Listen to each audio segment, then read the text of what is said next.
दाम्पत्यम अनुकूलम चेत किम स्वर्गस्य प्रयोजनम और दाम्पत्यम प्रतिकूलम चेत नरकम किम गृहमेव तत्। दाम्पत्य जीवन अनुकूल हो तो स्वर्ग का क्या प्रयोजन, और दाम्पत्य जीवन प्रतिकूल हो तो नरक ढूंढने कहां जाना। प्रिय दर्शकों, इस सृष्टि में अगर आप परमात्मा के दंड विधान को एक बार समझने का प्रयत्न करें तो आपके रोंगटे खड़े हो जाएंगे। प्रकृति ने दंड विधान कितना खतरनाक बनाया है। आपको दंड देने वाला वो बाहर से नहीं, माध्यम बनाता है आपके बच्चे को, माध्यम बनाता है आपके जीवन साथी को। आपके कर्मों का भोग आपको देने के लिए बाहरी कोई नहीं आता, यह बात सदैव याद रखिए। जन्म कुंडली का सप्तम भाव, यदि यह भाव श्रेष्ठ रहे, यानी आपका दांपत्य जीवन सुखद हो, तो आप यूं समझ लीजिए कि इस जीवन के जंग को आपने ऐसे ही जीत लिया।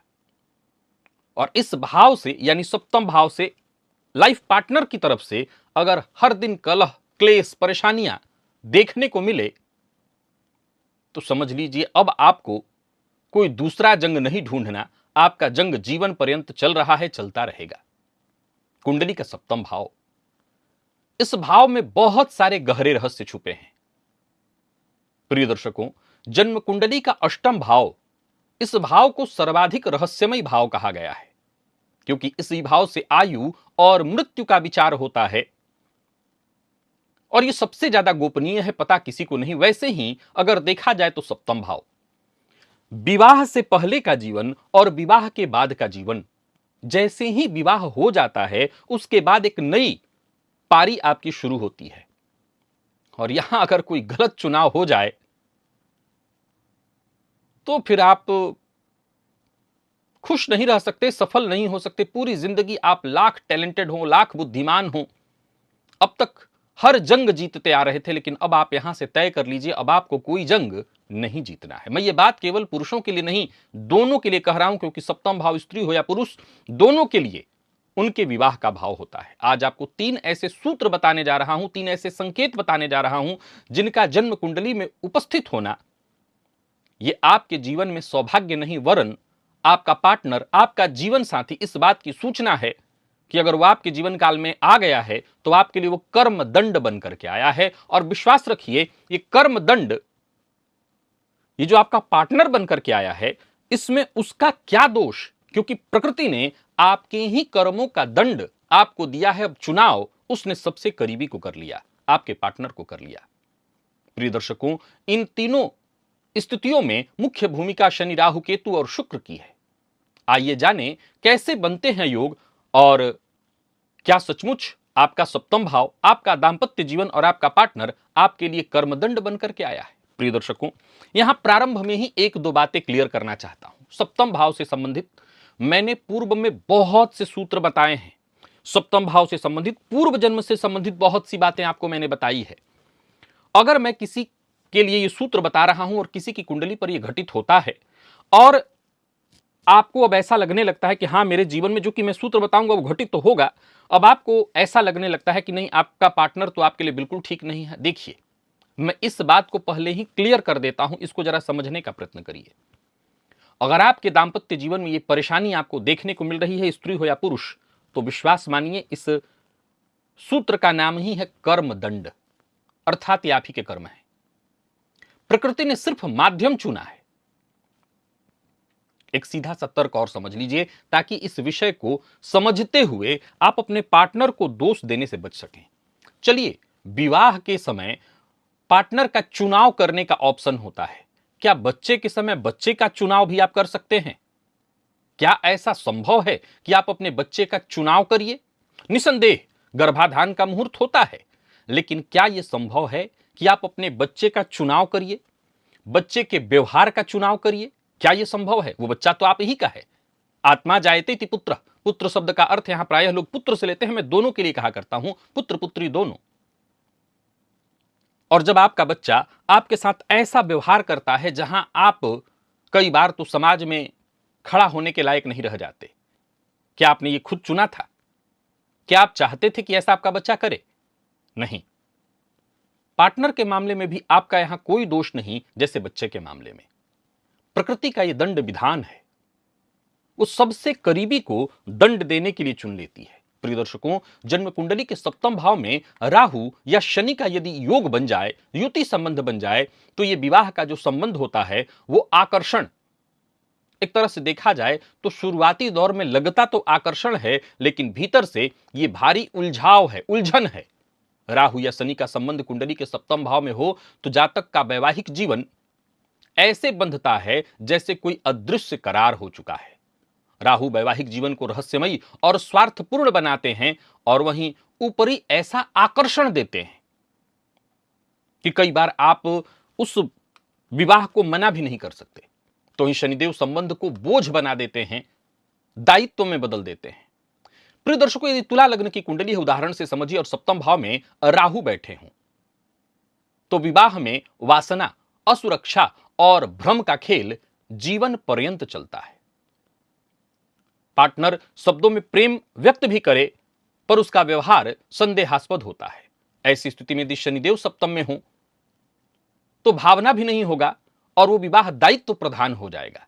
जहां प्रेम तो होगा नहीं, वो वैवाहिक जीवन एक कर्तव्य मात्र रह जाएगा, जहां दोनों के दोनों अपने जीवन को ढो रहे होंगे।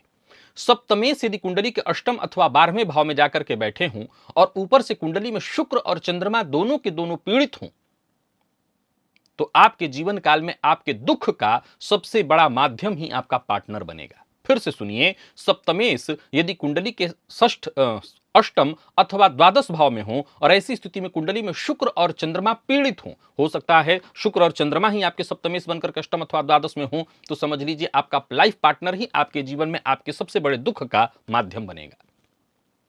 प्रिय दर्शकों, जन्म कुंडली में सप्तमेश का कुंडली के 8वें या 12वें भाव में होना दांपत्य जीवन में संघर्ष बना करके रख देता है। खास करके अगर शुक्र जो प्रेम के कारक हैं और चंद्रमा यदि शनि इत्यादि से पीड़ित हो जाएं तो संबंध में मिठास नाम की कोई चीज तो रही नहीं जाती, वैवाहिक जीवन बोझ बन जाता है।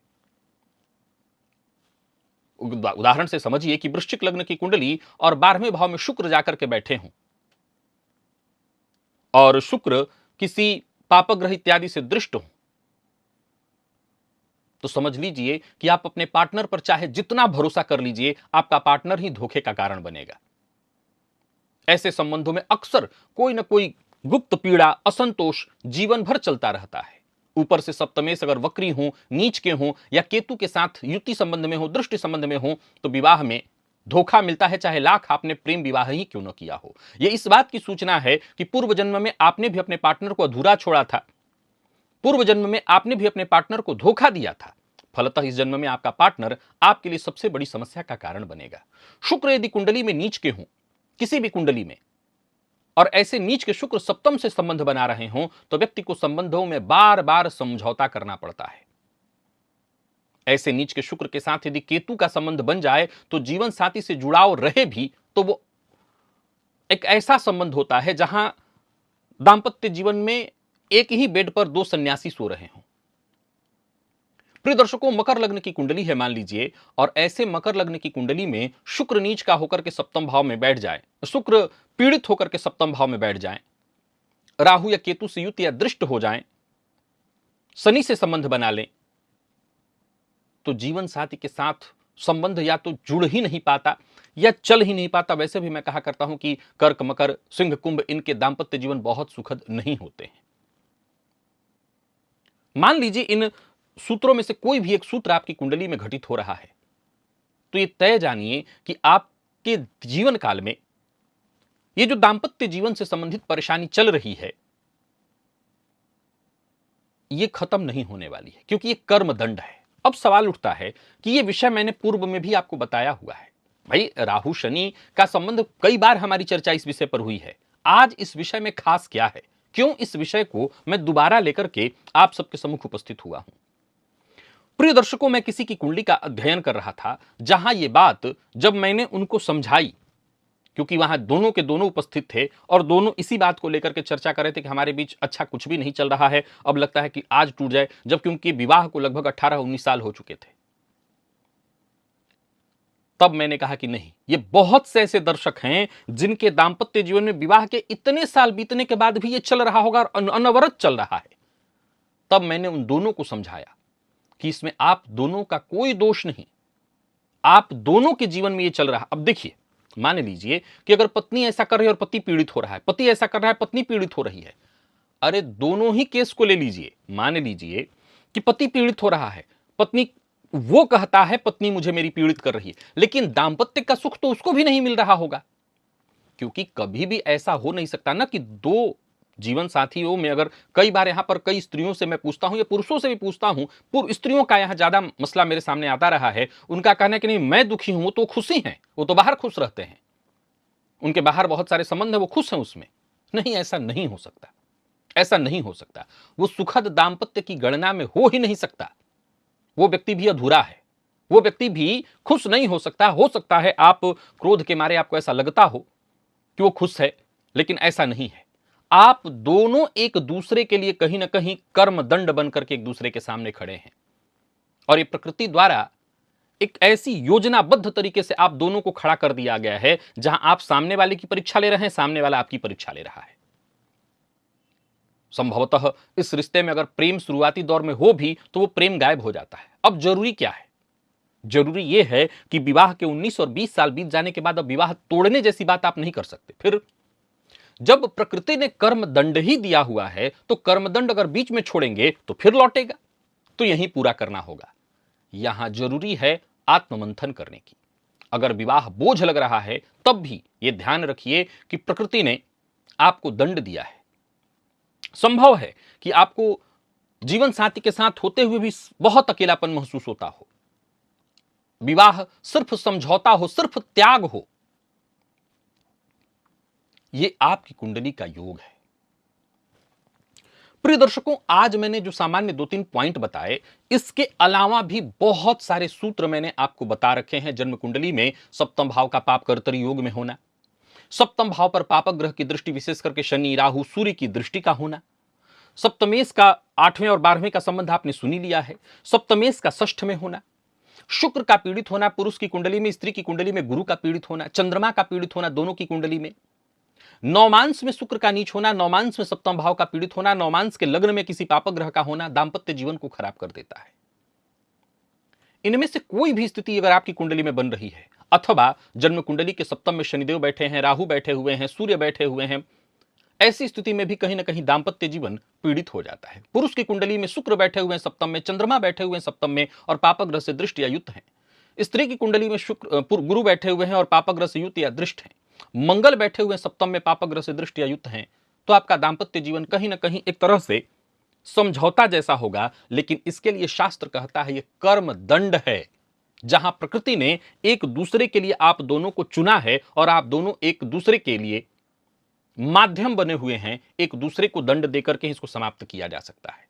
अब सवाल उठता है, तो फिर हम लड़ते रहें 20 साल, हमारा जीवन और जितना चल रहा है हम लड़ते हुए ऐसे जीवन काटे?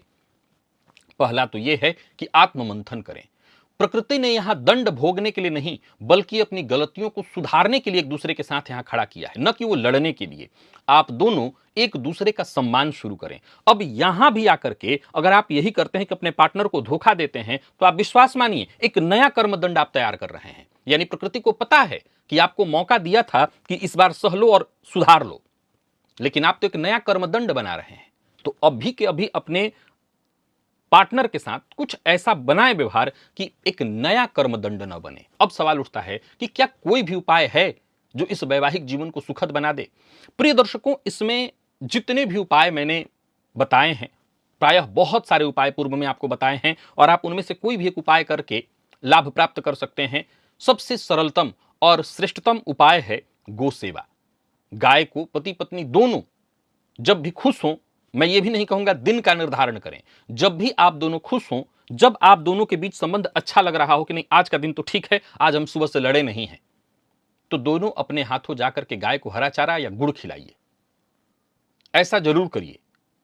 और पुरुष शुक्रवार का और स्त्री गुरुवार का व्रत करे, तो जरूर दांपत्य जीवन सुखद होगा। और सबसे जरूरी है आत्ममंथन। यहां विषय उपाय का था ही नहीं, यह बताने का था कि यह कर्मदंड है और यह बहुतों के साथ हो रहा है। मैं किसी एक की कुंडली को देख करके नहीं आया हूं, बहुत लोगों की ऐसी कुंडली जो उम्र के बहुत अधिक पड़ाव पर चले गए हैं, बच्चे बड़े बड़े हैं, और वो कह रहे हैं कि हमारा चल नहीं पा रहा, हम तोड़ लेते हैं। और उससे होगा क्या? आप बच थोड़ी जाएंगे, फिर लौटेंगे, फिर यही भोगेंगे। इससे अच्छा है इसी समय मंथन करें और इस कर्मदंड को भोग लें, दोनों के दोनों भोग लें, क्योंकि प्रकृति ने दोनों को एक दूसरे के सामने खड़ा किया हुआ है, एक दूसरे की परीक्षा के लिए। आशा करता हूं आज का विषय आपके समझ में आया होगा। यह विषय बड़ा गंभीर है और हर जगह इस तरह की कहानी है। बचाव इसी में है कि आप अपनी सुरक्षा खुद करें। मुझे इजाजत दें, पुनः मुलाकात होगी, तब तक के लिए नमस्कार।